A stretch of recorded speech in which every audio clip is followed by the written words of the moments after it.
Hi, everybody. I don't know if I'm live yet. Things are still. Hey, I think I'm live. Yeah. Yeah, Facebook's telling me I'm live. Hi there, TMFA. How's Tuesday going for you? Hopefully, very, very well. Hi, I'm Dialect Coach Chris Lang, and it's Technique Tuesday. That's why I'm here today.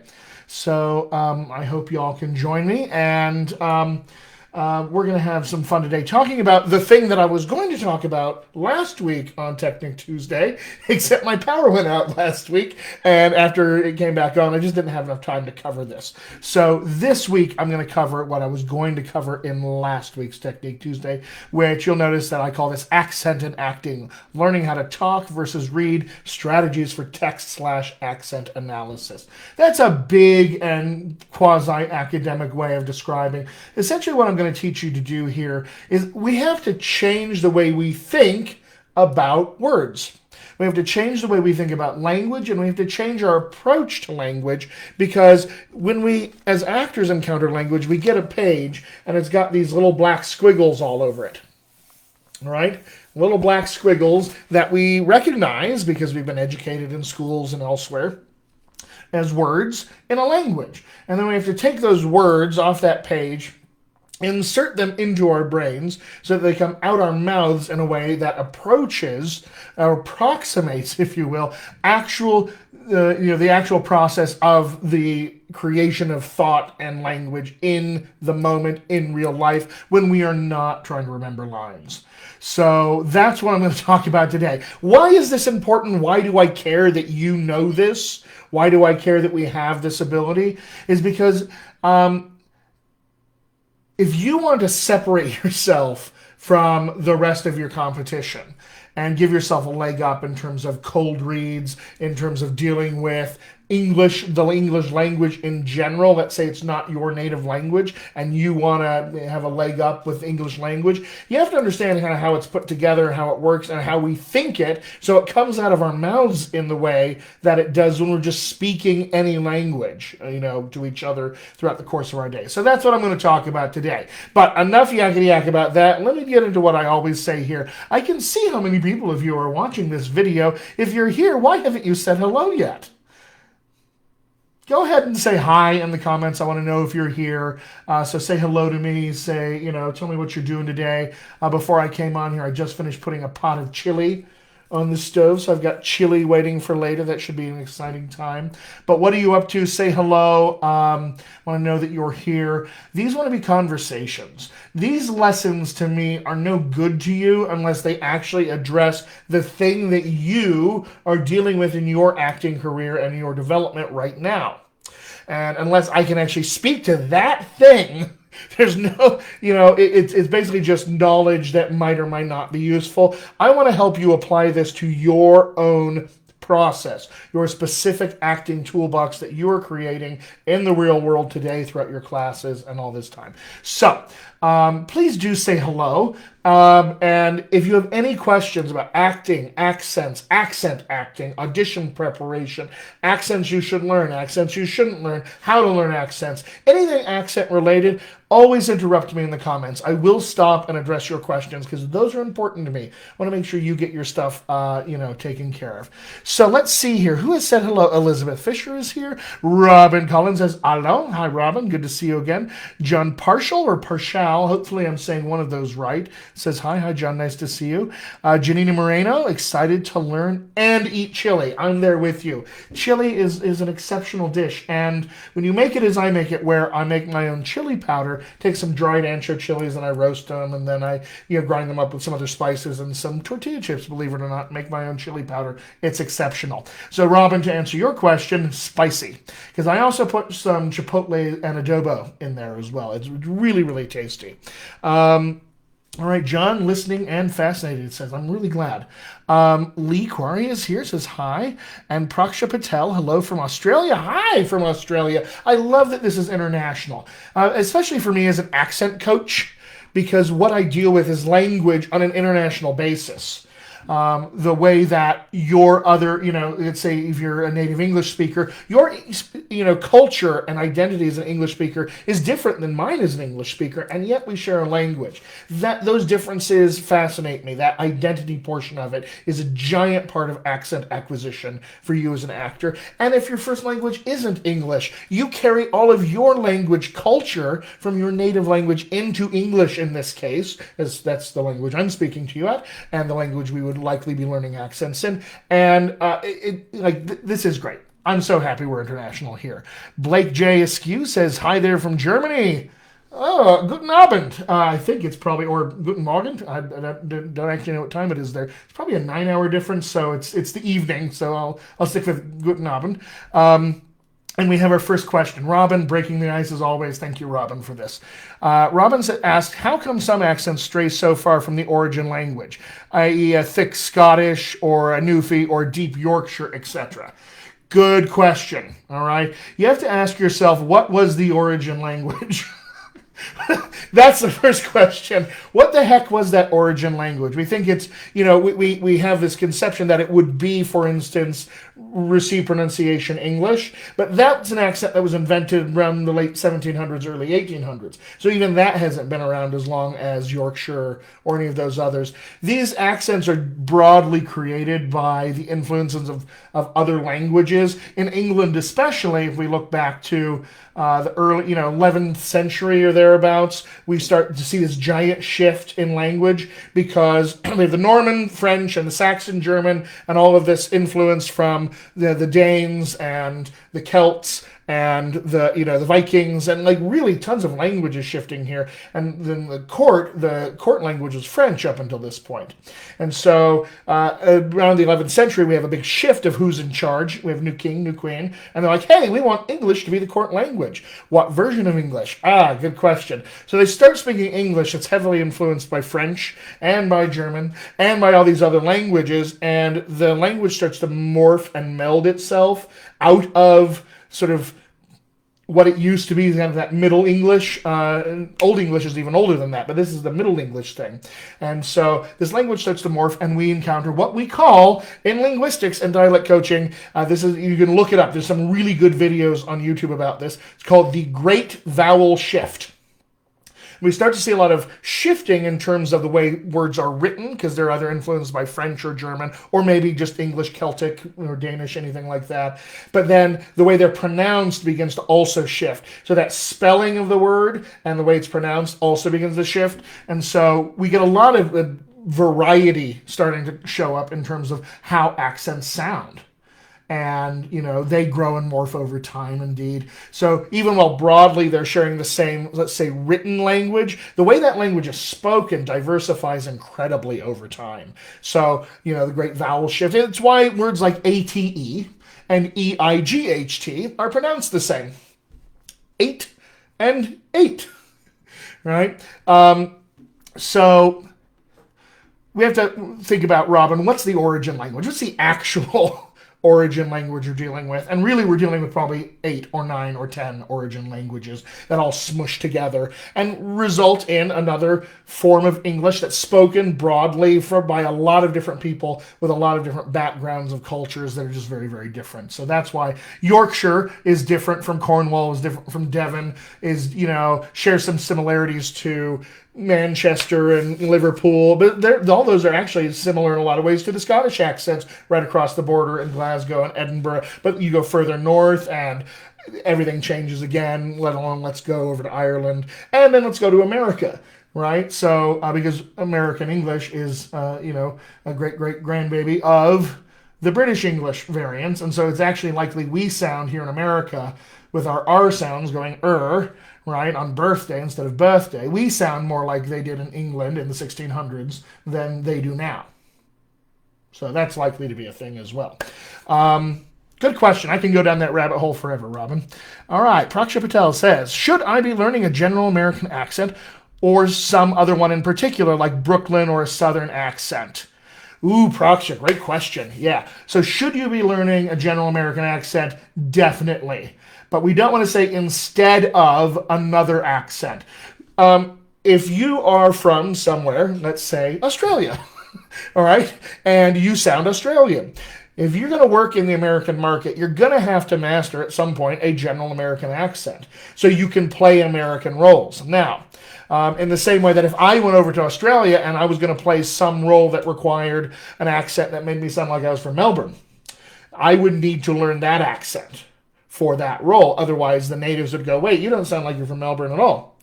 And, so it's the same thing here. We just need to add to your accent repertoire over time so that you do have the ability to have a general American and several varieties of Southern accents from different places, and a Brooklyn accent, and a Boston accent, and an Upper Midwest accent. Really the accents that you type for, like what's my brand, what's my type, and what accents am I most likely to be asked to use. Those are the ones we want to have for sure. Good question, Praksha. And if you want to learn general American accent, come to me. I've got a General American Accent workshop that you can bundle, believe it or not, with my Universal Accent Skills workshop, which you have to take. Have to take that. So come to me. You can bundle those together. We'll schedule some office hours sessions, but come to my website, which is dialectcoachchrislang.com. Talk to my very friendly chatbot. Leave your information with my chatbot, and you'll get a link to sign up for a free Zoom consultation where we can talk. And listen, no pressure. We'll just talk through what are the possibilities. I can answer all your questions. Somebody off of TMFA, I don't know if I should say this, but somebody off of TMFA recently called my manager because they were nervous to call me. That's fine if you want to call my manager, but call me. Like, I'm really easy to talk to. Never feel intimidated by me. Call me if you want to talk about accent, schedule consultation, anything like that. So good question, Praksha. Valeria Rivoli is here, says hi from Italy. Buongiorno. How are you today? Glad you can join us from Italy. Any questions you have accent-wise, you let me know. All right, Lee Corey says, I've come to believe that accent should come into my work after I've done a lot of character work and script analysis, so I don't incorporate intent into the sound of the words before I truly understand my character's intent. What do you think about when accent should be incorporated as we rehearse? Lee, ooh, what a great question. Thank you for that. Okay, so I'm going to shake your belief up just a little bit. I think you need to start the accent work right at the beginning, early as possible. If you can even learn the accent before you need to, before you can memorize the lines, because I believe you need to memorize the lines with the accent there. Right? That's how early you need to be able to have the accent in place. Why is this? Think of an accent a little bit like a foreign language that you don't know yet. All right? Now, if you were to memorize the lines and then were to get into the character, like what's happening in the scene, motivations, obstacles, tactics, behaviors, all of that, make some choices there, and you were to do all that work, and then you were to take a look at the actual words and go, okay, now what am I saying here in this language? You're a little bit behind the 8 ball at that point. Because we have to embed this language, this other way of speaking, way, way, way deeper into the set it and forget it portion of your brain back here where your native accent lives, where your preferred accent lives. We have to do that same work with our target accents so that the accent isn't something extra that we bring to the party like a prop or a costume piece. It has to be integrated, melded, seamlessly welded into your acting. It's got to be way deeper than that. So, Lee, I would suggest, let's start earlier with that. Way earlier. All right? The time to have your accents ready is way, way, way before you need to use them as an actor. All right? Think about it like this. If you want to be a stuntman, you're not going to wait till you get the job that asks you to do kung fu before you're good at kung fu. All right? You want to know how to do awesome kung fu so that you can be good in that job. The accent's going to be the same. If I'm going to ask you to act in any given accent, it's really important to have the ability to do that accent before you're asked to act in it. Because trying to do all those things at the same time, it can be a lot. It can be a lot of work. Hey, Jason Baldwin is here. Hey, Jason, nice to see you, bud. So, Lee, that's the way I would answer that question. And if you have any other questions, come to my website, schedule a free Zoom call with me, and let's talk through some stuff. Would love to chat. Right, John asks, how do I go about acquiring these lessons from Thou Art? Well done. I love this deft use of English. So if you want to get these lessons from me, I want you to come to my website, dialectcoachchrislang.com, and talk to my chatbot and leave all your information. You'll get a link, schedule a free Zoom call. I will talk you through how to sign up for the Accent Skills Workshop, for my General American Accent Workshop, what private sessions look like. Those 2 workshops, by the way, they're on demand. So they've already been recorded by me. You can take them at your leisure. I have office hours that go along with that, so you can get feedback from me, the real me, not the recorded me, during that process, because you will need that. So lots of different options. But John, come to my website and let's talk. Okay, Yana asks, do you believe it's possible to get rid of a Russian accent or to be able to switch to General American? Yana Braun, thank you for this question. Yana, let me just say this. Never lose your accent, ever. Ever, ever, ever. If you have a Russian accent, keep it. Love it. Hug it tightly and never let it go, because it's it's an asset to you that not the other people in the industry, like how many other people in the industry have native Russian accents? So you will be one of the few people that have actual native Russian accent. So it's a marketable skill, and your agent, your manager, they don't want you to lose marketable skills. And plus, it's a giant part of who you are. We don't want to rob you of that piece of your identity. If we reduce your accent, we're actually reducing your identity. And we don't want to be in the business of identity reduction, because now we're in the business of art reduction at that point. Now, we never want to rob you of that. So I would say, yes, it is possible to learn other accents so you can switch between them seamlessly. All right, so you can sound like you're American, or you can sound like you're a Russian, or you can sound like you're from Dublin, or you can, anything. It's all possible. It is all learnable. If you're sitting here right now going, these accents seem a little bit beyond me at some level, it's fine. I get it. But just know this. It's learnable. Trust me, there was a time before this accent coach knew how to do accents. I learned how to do it. You can learn how to do it too. All right? So come to me. Come to my website. Schedule a Zoom call. We'll take care of that. I'll answer all your questions and give you some guidance. So say we all right? Got to have my Battlestar Galactica mug, right? Full of awesome tea. All right, let's see here. Other questions. Robin, again, with another question. What makes a student difficult to work with? Good question. I think the thing that makes a student difficult to work with, you're going to hear kind of universally from all the teachers on TMFA and really anywhere. It's a student who thinks they know stuff already. You've got to really approach any process like, all right, I'm going to start like I don't know a thing. Got to come out with beginner's eyes, with child's eyes, with a sense of wonder. A student who's not curious, a student who just wants to be spoon-fed, those are difficult to work with. Students who are passionate and interested in being interested and are willing to follow their curiosity, who are willing to wait around for inspiration, those are good students. Clients who know how to essentially, one of the things Wendy teaches in her class, which, by the way, you should all take that class if you haven't. If you haven't taken it, I don't know why.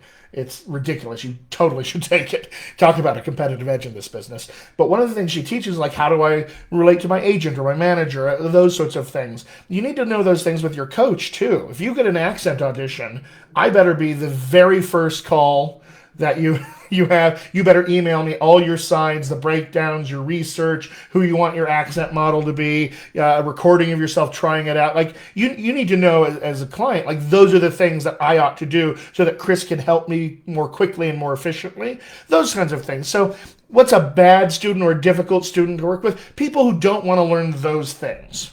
Right, who are not interested in really working hard, who are not interested in really pushing their boundaries and challenging themselves. But you can, if you're motivated and interested in, in doing that work yourself, yeah, you can really push yourself to the head of the pack, right? I would encourage you to do that. All right. Blazai Migo, I hope I'm pronouncing that right, says, hi, thanks for the invite. Ready to learn more. Back at you. All right. Allie Dixon says, approximately how long does it take students to learn an accent and have it sound natural? I get this question all the time, Allie. It just depends. It really just depends. There's not a satisfying answer here. It just really, really, really depends. Every actor is very different. Every process is very different. And part of the accent process for me is I have to be able to tailor it to you specifically. And so that means everybody's going to come with their own unique strengths and language skills and physical awareness or not. So it's really going to depend. Just know you're probably looking at, if you're going to start with private sessions with me, think something in the realm of, I'm going to start with about 12-ish sessions or so. All right, and I say ish or so because it could be 6, could be 24, could be 36. But that initial attempt at it gets us a much better idea of where we're going to start with, what we're going to play with, and where we could possibly get. And again, I won't know really specifically until we start working together, and I have the ability to really work with you and say, like, okay, this is where we need to put more of our focus here, and that's likely to take X amount of time. But again, it's all going to be a guess. Just in the same way, like, how long will it take me to teach you how to ski really well? I don't know. A few lessons, a couple of seasons, could be those things. But just know long-term accent learning to truly master accents so you can use them fluently is very different than if I have to get you ready for an audition in a day and a half. It's a very different process. So just know both of those things are different. But in the auditions case, will you have it ready and confident for the audition? Yes. Will it be mastered long-term at that point? No. So don't confuse those two. I think that's pretty important. So Allie, thank you for that question. All right, Bruce the bass is here. Oh, that's very kind. Amazing coach. Classes are worth it. Thank you so much, Bruce. That's very kind of you to say. Bruce is one of my clients. If you guys want to ask Bruce what the Universal Accent Skills Workshop is like, because he's taking it right now, you feel free to ask him, because I can tell you what it's going to be like, but hearing it from a student, I think that's almost more useful than me telling you anything. All right, Emma Kauzun. Hopefully I'm saying that right. Again, I apologize. Spelling is no substitute for pronunciation guidance. So asks, what are the top accents you recommend American actors have in their toolkit? Certainly a general American, certainly several varieties of Southern accents. You need to have facility with a couple of British accents. And then we want to say, okay, what am I most likely to be cast using? What are those? All right, do I look like I could be French or Italian or Mediterranean? Then I want those. Do I look like I could possibly speak Arabic in some variety? Do I look like I could speak, Spanish from somewhere? Do I look like I could speak Portuguese or anything at all? South African, any African accents, Asian accents? What does it look like I could be cast speaking? And then those are the accents you want to have. So that's where I would start. One of the things that when you come to work with me, we'll go, okay, where do we want to start our accent journey? What are you most likely to be asked to use as an actor? And indeed, is there anything right now that you keep being asked for? You're like, oh, I can't do that accent, but they keep calling me in for it. Because we better have that now. If they're asking for it, yeah, we want you to have that accent ASAP. So Emma, I hope that answered your question. Come to my website, schedule a free Zoom call, and we'll talk about it. I want to help you with this. All right, Summer Sinclair. How about getting rid of a regional accent? I have a New York accent. I have a hard time speaking in standard English. All right, well, a couple things here. First of all, like you heard me say earlier, maybe you heard this if you joined after I said this, never want to lose your accent. Ever, ever, ever. Never, ever, ever want to lose your accent. There's no such thing as accent reduction. Because accent reduction equals identity reduction, which equals art and acting reduction, and we don't want to do that. Plus, your native accent's a marketable skill. Your agent, your manager, they want you to have that, but they want you to be able to learn how to swap accents at will. When somebody says, hey, can we lose the accent for that? Really what they mean is, not in your real life. Don't lose the accent in your real life. They mean, can we lose the accent for this character, or for this audition, or for this one role? That's what they're asking, which means we want to acquire more accents. We want to be more expansive. We don't want to be reductive. And getting rid of an accent would be very reductive. We want to keep those. So, Summer, don't lose your accent. What you want to learn is accent skills so you can have a little more facility switching between different accents. And luckily enough, I have a workshop just for that, Universal Accent Skills. You can go to my website and learn how to sign up for it today. I want you to do that. Or better yet, sign up for a free Zoom call through my chatbot. Do that. And let's talk and let's come up with a strategy for your accent journey. Because I want accents to be an asset to you in your career. All right, couple more questions. I may not get to what I was going to talk to with all these questions, but this is awesome. All right, Blake J. Askew. or askew. Hopefully I'm saying that right. Speaking in a foreign language in a film or a play can expose your place of birth. English people have an accent when speaking German, or German people have an accent when speaking English. How can you change that? Great question. So you're right, it can expose where you're from when you're speaking in a language that's not your own. But language pronunciation and accent pronunciation are the same thing. All right, so really what it comes down to is learning the detail of the accent or the language, as much detail as possible, because the more detail we have, the more authentic we can strive to be, especially because we need to model ourselves off of real life human beings who speak the language or the accent in real life, so that we can be sure we are authentic and we can find all the detail in the way they speak. So it's about adding a level of detail. So it's not just the sounds of the accent or the language. It's not just the pronunciation of that. It's not only the rhythm and pitch and musical patterns of it. It's not only those things, but it's also the culture, the identity of the place, being able to own it like a native speaker would. My training stems from Knight Thompson's speech work, who's coined the 4 Ps. People, posture, prosody, and pronunciation. So people, that's the identity portion. Posture, the physical characteristics. How the hell is this thing even made? Right? The language, the accent, the sounds. Like, is there a posture that I can assume? Prosody, that's the music. All right, so rhythm, pitch rate, and volume patterns. Can we identify those? Because it's likely they use them differently in other languages and accents than you do in your native accent. And then finally, pronunciation. All of that sort of stuff. Getting down to the nitty gritty of, now this sound that you say, for instance, if I'm targeting a South African accent for myself, I'll say, so this sound, as in kit, doesn't really exist in the South African, the Afrikaans accent, especially, let's say, a white South African accent, because I'm white. So I would do something like, cut. Instead of saying kit, I'd say cut. So in Afrikaans, my name is, my naam is Chris. All right, so we have to get into all the pronunciation details, but that's the last thing we do, believe it or not. So we have to have a foundation of all that other stuff before. Good question, Blake. Great, glad you brought that up. All right, one more here. Marianne Moore Medford. What a great name, by the way. Marianne Moore Medford, triple M, says, I've lived in New York, New Hampshire, Virginia, Georgia, Japan, and Germany. I'm afraid I've lost all those accents. Yeah.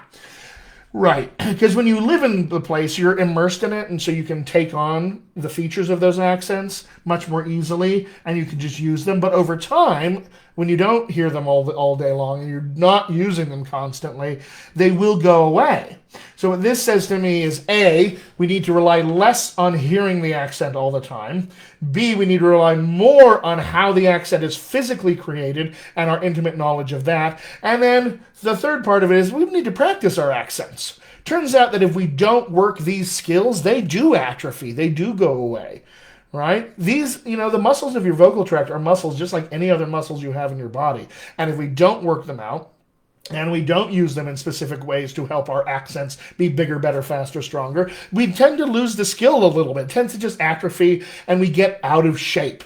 So we need to stay in shape that way. So Marianne, come to me. I want you to take my accent skills workshop. And I want you to gain those accents back. I want to work with you to have those accents back in your repertoire so you can play roles with characters who are from those places in expansive, awesome ways. So say we all. In my mind, the instant I say so say we all, everybody on the other end of the thing goes, so say we all. I'm a big geek, by the way. I like sci-fi, those kinds of things. Battlestar Galactica was one of my favorites when that was on. All right, so I'm going to say let's dig into what I'm going to talk about today. If you have questions, go ahead and interrupt me as I go on. So how we learn to speak and how we learn how to read are two very, very different processes. All right, and we need to understand how we learn how to do both of those things so that as actors we can effectively take the written word which we're reading into our brains much as we would do with the spoken word in real life. All right, essentially, how do I need to think this text so it exits my body as if I created it myself in the moment? All right. Charlotte Larson says, just booked a consultation with you tomorrow. Can't wait. Nor can I, Charlotte. I really look forward to talking with you tomorrow. It should be a lot of fun. All right. So this process, sometimes you'll hear me talk about it as generative imaging text analysis. Don't let this academic title scare you, okay?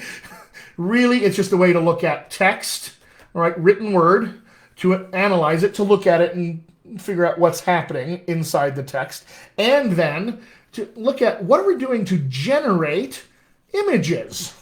And we'll talk about what an image is here as we move along. So let's talk about first how you learn how to speak. Okay, now let's imagine you're a little infant. Now, the first word most of us learn how to speak is a variation of mama.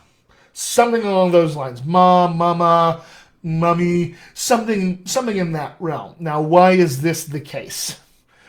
Right? This is usually the case because, well, there's two main reasons. Right? The first reason is that when we nurse, when we're suckling, our mouths do this, which is not unlike the mouth action we do when we go, mama, mama, mama. The second big reason is that you have these two, usually, or maybe more, adults around you the whole time, talking to you, going, say mama, say mama, come on, say mama, why won't you say mama, say mama. We have, that's just what we do with our infants. We're trying to get them to say our names, to recognize us in that way. And as an infant, you're trying to figure out the world. You're trying to go, what the hell is going on? How do I interact with all this? You're trying to learn how to, sit up and roll over and not, pick up your head and you're trying to learn all these things for the very first time. And your brain is on overdrive. It's got what we call mirror neurons inside it. And now everybody has mirror neurons. You have mirror neurons. I have mirror neurons. Mirror neurons have one job. And their job is to see things, hear things, perceive things, and to get you to copy them. So this is why, for instance, if you're watching, especially like a live performance, live theater, live music, they're always kind of, live sports events, you're always kind of moving around as you see stuff happen. Even me, when I watch sports on the TV, I'm like, when I watch rugby, I can't sit still. That's because my mirror neurons are going, yes, let's do that. Let's copy that thing that we're seeing, all right? And so we learn sort of vicariously through our mirror neurons how to do all of this stuff, sit up, roll over, all that, including mama. Now, the instant that some adult says, say mama, and you go, mama? Everyone goes, oh my God, said mama, she said mama. Everyone loses their shit. It's great, right? It's a party. They have a huge party because you did it. You said mama. Now, the instant that little infant said mama, do you think the little infant knew what mama meant? It's likely they didn't, all right? It's likely that they were just copying something, all right? And they just said mama. Now, they got a ton of positive feedback just now. Everyone had a party. They lost their shit. It was great, right? So now the infant has motivation to go mama even more, because they got positive feedback, they're being encouraged to say it over and over again. And so eventually, through association, this infant attaches this word mama to this entity, this person who is the mother, all right? Now, in the infant's brain, there's still not the capacity to have this dictionary definition of the maternal figure in the family who bathes and clothes and feeds and da-da-da-da-da, traditionally da-da-da-da-da. The infant has none of this. What the infant has, though, is a series of, wait for it, images, like I said, in generative imaging text analysis. So we're now into this image thing, where in your mind, as an infant, you have a series of images of this entity that holds you and comforts you and feeds you and bathes you and, plays with you and you have a good time with, hopefully, all this stuff. And you begin to associate that series of images with this physical thing, mama. All right? So eventually, mama conjures this images and this identity. So let's try something. Here's a cool exercise. So everybody go ahead and say the word that you call your mother. For me, mom. I call her mom. Mom. And go ahead and just say it a few times. Mom. Close your eyes. Mom. Mom. Mean it. Mom. Mom. What pops into your head? For me, a memory of my mother sitting on the stairs in the house I grew up in, reading the newspaper in the morning with her coffee. Mom. Mom. Her scent, the scent that she wears. Mom. Mom. Some memories of an argument. It's not a great memory, but there's a memory there. Mom. Mom. A memory of being in school, right? So, like, I'm getting all these memories. Are you getting these memories? Pop them in the comments if is your brain flooded with these memories and images of mom, right? So it's likely that that's the case, and that it's fair to say, for instance, that there's a lot of baggage associated with mom or mommy or mum or whatever you call your mother, right? Good and bad both. It doesn't always have to be good. It could be neutral, could be bad. It's a mixture of a lot of things that come from your life history. Ton of stuff.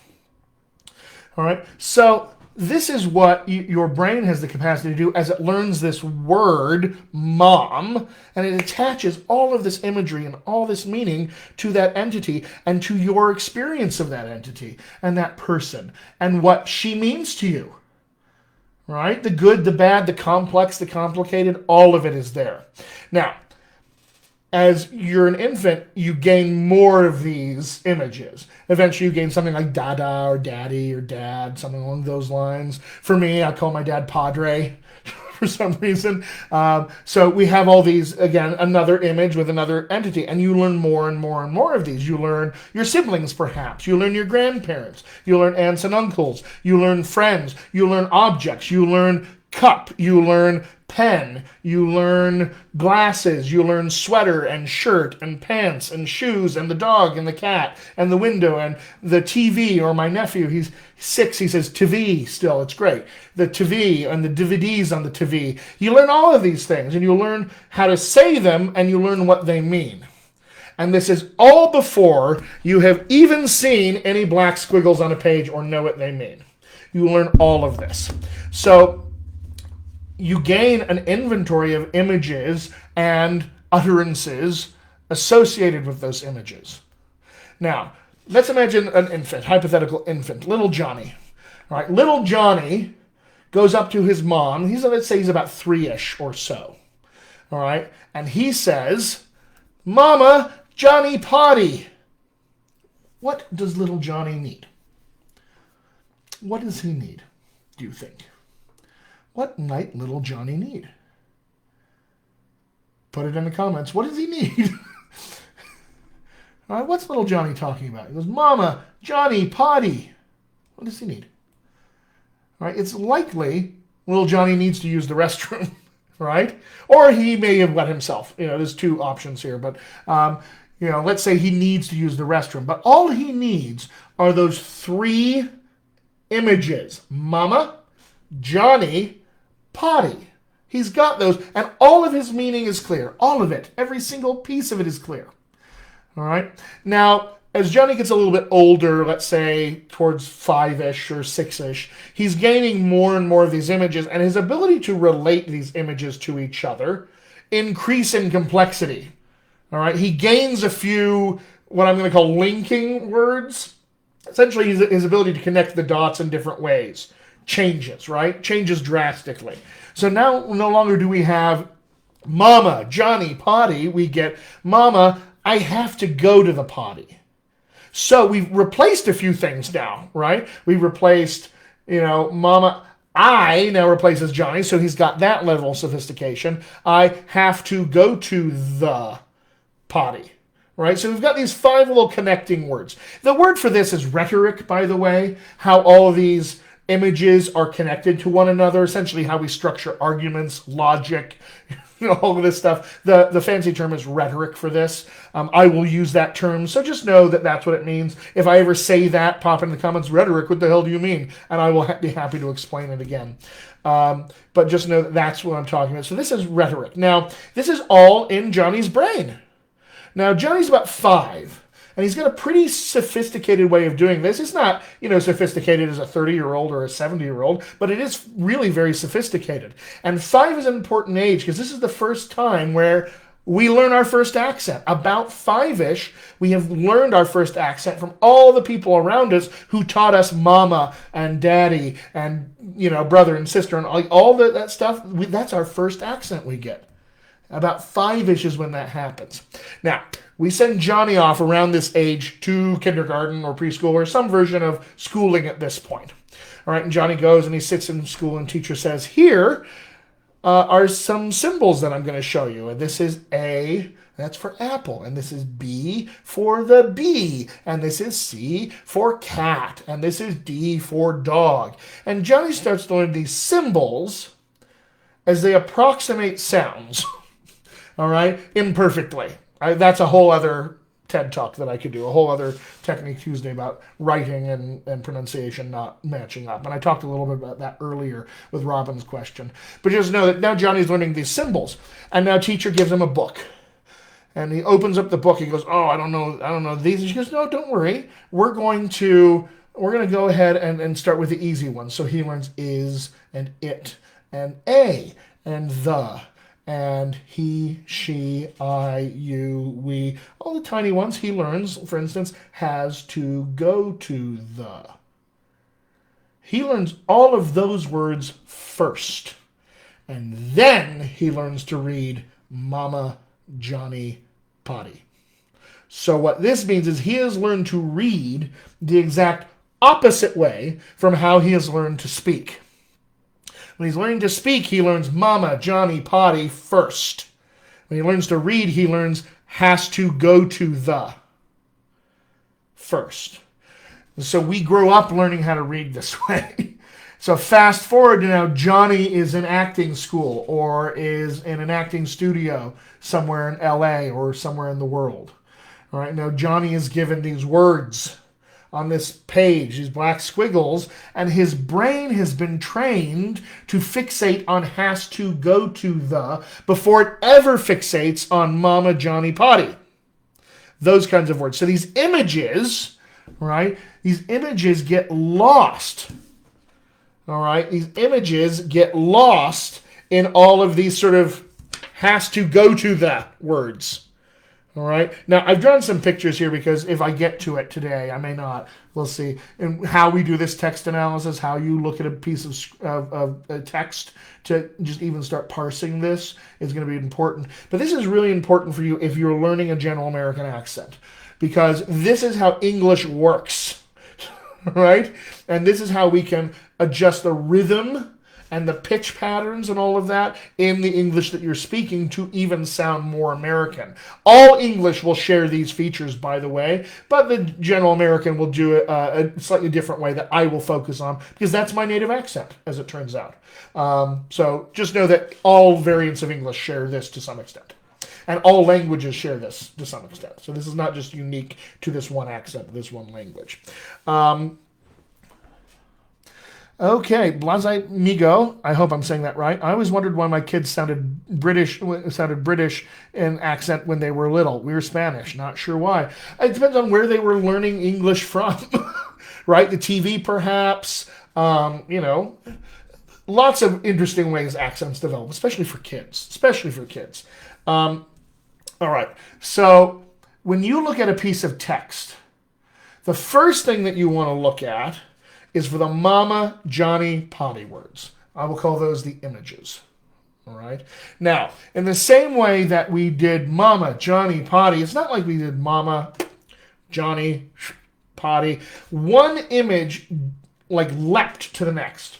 I want you to think of images like springboards, like trampolines that bounce you to the next image.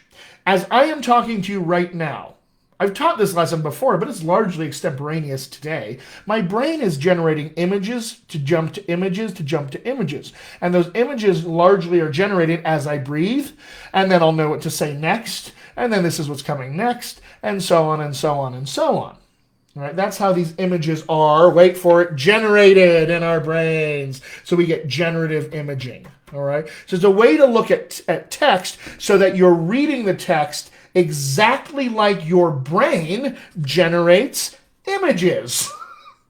All right, so the text will be owned by you in your mind more deeply than if you tried this another way. Right? This is giant for you in terms of, cold reads and voiceover and all sorts of stuff that's going to really, really help you out. All right, so we generate image to image to image. And this is how I mark them in a piece of text. I put little brackets around them. All right, sometimes I'll do these in colors. This one is in blue because images are blue to me in my brain. All right, so that's what we have here. So images, you want to put in brackets. Now, what about the has to go to the words? Some of those words are going to be what I call a modifier, right? So if I said the car that my dad used to drive when I was little is a Chevy Citation, all right? So I would say the car that my dad used to drive when I was little. Now, there are images within this modifier, all right? That my dad used to drive when I was little tells us about the car. So it's a modifier of car. It gives us more specific information about an image or a series of images. All right. But that my dad used to drive when I was little. Right? So we can have modifiers within modifiers. We have images. Pardon me while I die here. Choked on my spit. Like a pro. All right, so we can have images within modifiers, modifiers within images. So both of those things can happen, right? But anything that's not important, we're going to cross out.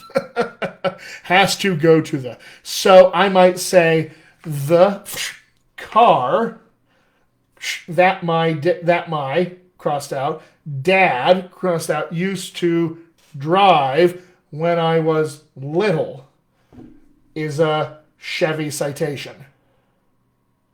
Right? So I'm going to cross out the words I don't need, the has to go to the words, because I don't want my eye to fixate on them.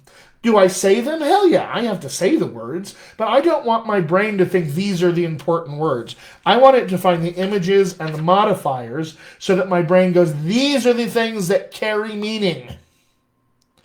If I got rid of all the has to go to the words and only had this, I should be able to be understood.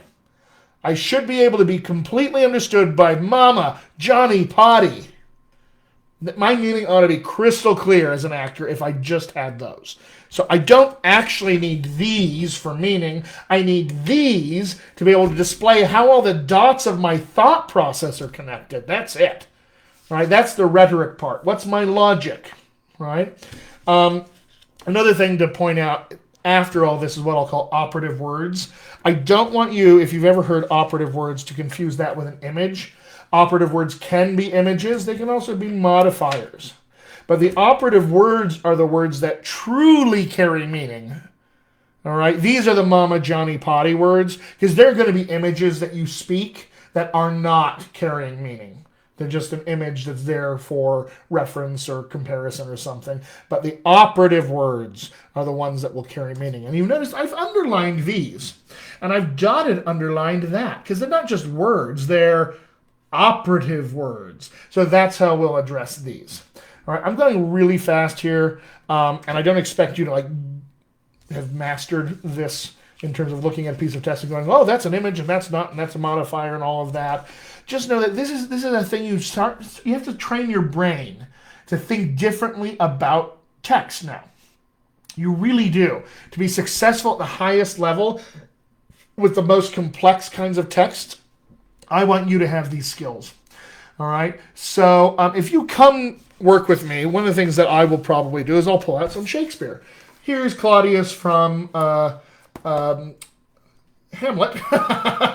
King Claudius from Hamlet. Oh, my offences rank, it smells to heaven, hath the primal eldest curse upon it, a brother's murder. Pray can I not, though inclination be as sharp as will, my stronger guilt defeats my strong intent, and like a man to double business bound, I stand in pause where I shall first begin, and both neglect. All right? This piece of text, what I would do here is I would first start by trying to find the images. I'm going to do those in red and blue and whatever colors I can find, just so you can more easily see. All right? But if I go, oh, my offense is rank, it smells to heaven. All right? Those are the first images. Offense, rank, smells, heaven. It hath the what? Primal eldest curse. That's a whole image right there. All right, upon. A what? A brother's murder. That's another image. So an image can be more than one word, because it's not just a murder, it's a brother's murder. It's a more specific kind of murder, as it turns out, than just murder, at least how we describe it. Pray not is really the image here.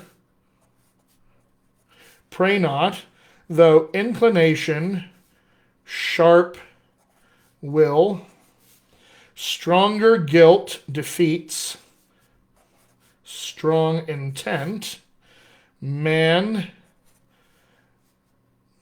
double business, bound, stand, pause, first begin, both neglect. So these are the images as I've pointed them out. And if you want to find this text, by the way, here, let me do this. I meant to do this earlier. Here is in the comments, I've just popped it, No Fear Shakespeare, SparkNotes edition. You can find this monologue and see it there. So, oh, my offense is rank, smells to heaven, hath the primal eldest curse upon it, a brother's murder.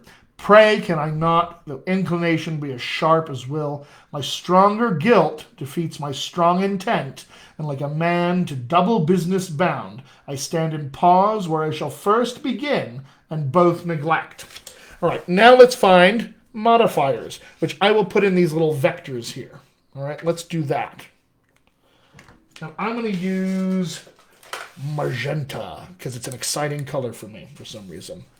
All right, so, oh, my offense is rank. It smells, where does it smell? To heaven. It hath the primal eldest curse upon't. All right, a brother's murder. Pray can I not, though inclination be as sharp as will. That's actually a big modifier there. All right? Pray can I not, though inclination be as sharp as will. My stronger guilt defeats my strong intent, and, like what?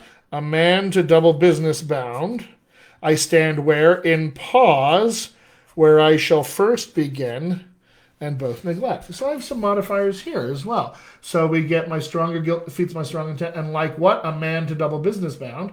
All right. I stand in pause. I stand where? In pause.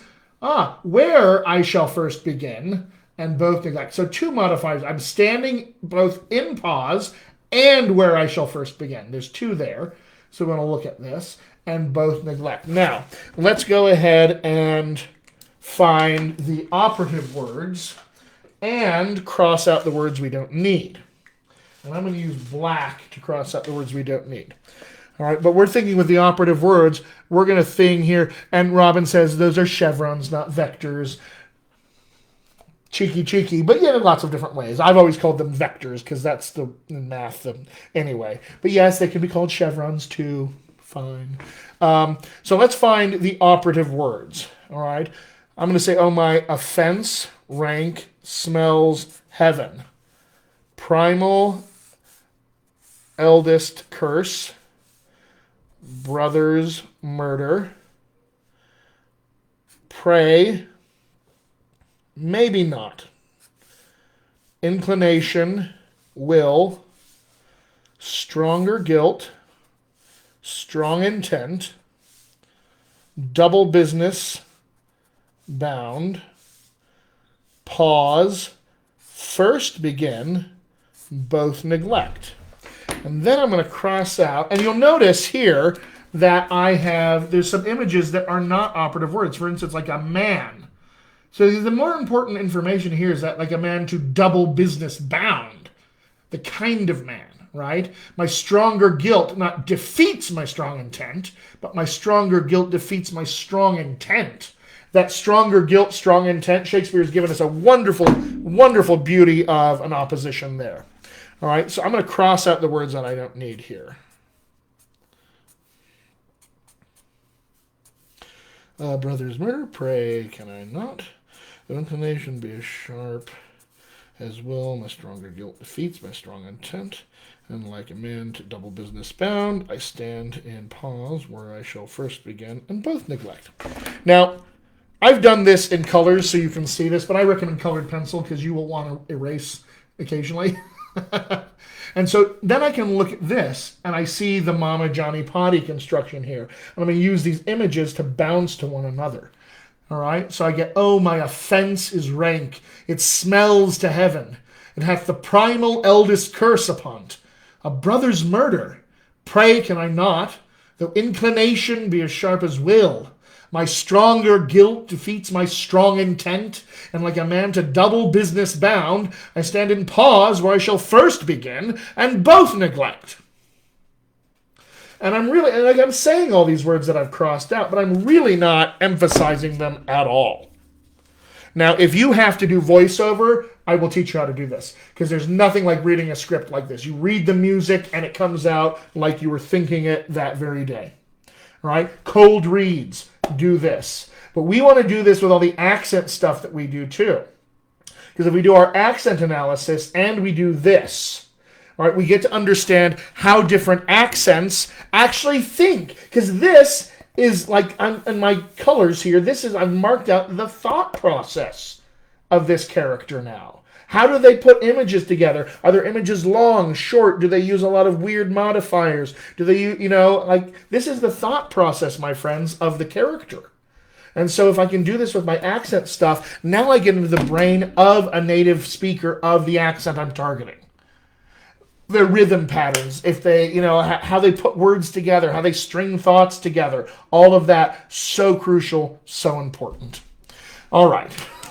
Lots of information I've just thrown your way this afternoon on Technique Tuesday, but I believe y'all are badass artists who can take it and take this information and run with it. If you want to learn how to do this in great, great detail and use it, because eventually this needs to be experiential. Can't just live up here. It's got to be experienced and lived through. If you want to learn how to do this with your accents and with all of your acting, because you need to do this in your native accent too, come to me. I want to teach you how to do this.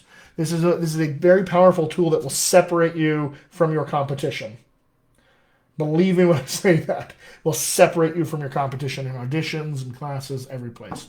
So come to my website, dialectcoachchrislang.com. Sign up for a free consultation with my chatbot. We'll give you a link where you can use to sign up for that consultation. I want to see you guys. I want to see you succeed in this business. Wendy has asked me on this page to help you succeed in this business in the highest levels. Right? And my specialty is in accent, but also accent acting. So I want to really help you to do that. And to do that, you've got to train. The time to start getting your accents together is now. Don't wait until you have to prep that thing in 2 days. A 2-day prep for an audition is madness. All right, can be done. We can get you there, but boy, you don't want to stress over it. You want to have your accents ready to go, your accent skills sharp and honed and able to be successful. So that's what I want for you. So my website, dialectcoachchrislang.com. If you have any accent questions at all here on TMFA, do a TMFA question, also hashtag accents and tag me in the post. I will be happy to swing around. But mostly I'm here, on Technique Tuesday. Just swing by next week. By the way, I have some cool stuff coming up for you. I'm going to tease that more next week. But please do sign up for my accent workshops. They are here to help you, especially during pandemic where budgets are tight and things like that. These things are here to help you because they're on demand. We have office hours to go along with them, but I'm here to help. So I can't help you if you don't come by and say hi. So please come by the website, schedule a consultation, say hello, and we'll make a plan for your accent success. All right, that's an hour I've been talking. I am going to go eat some chili now, I think. Does that sound like a good idea, some chili? I think that sounds like a good idea. I'll share my recipe if you guys want someday. Baking, cooking, it's like my favorite thing to do outside of my job. A creative outlet that has nothing to do with my work, sign me up. Yeah, that's great. So I'll share recipes. I'm happy to do that. Or I'll trade recipes, perhaps. Maybe that's the way I'll put it. All right, everybody. Much love. I love you guys on TMFA, my favorite group of actors. You guys and the Winner's Inner Circle, most driven, passionate actors. So much love to all of you. Reach out to me. I'm here to help. So enjoy the rest of your week, everybody. We're going to get snow here where I'm living, and I'm going to go ski in it sometime. So that should be fun. But seriously, if you can, get outside, enjoy the outdoors. Take care of yourselves. Hopefully this pandemic is nearing an end. Stick with it. Invest in training now before stuff ramps up again. All right, invest in your training now. So love to everybody. Let me know how I can help. Stop by my website. We'll see you later.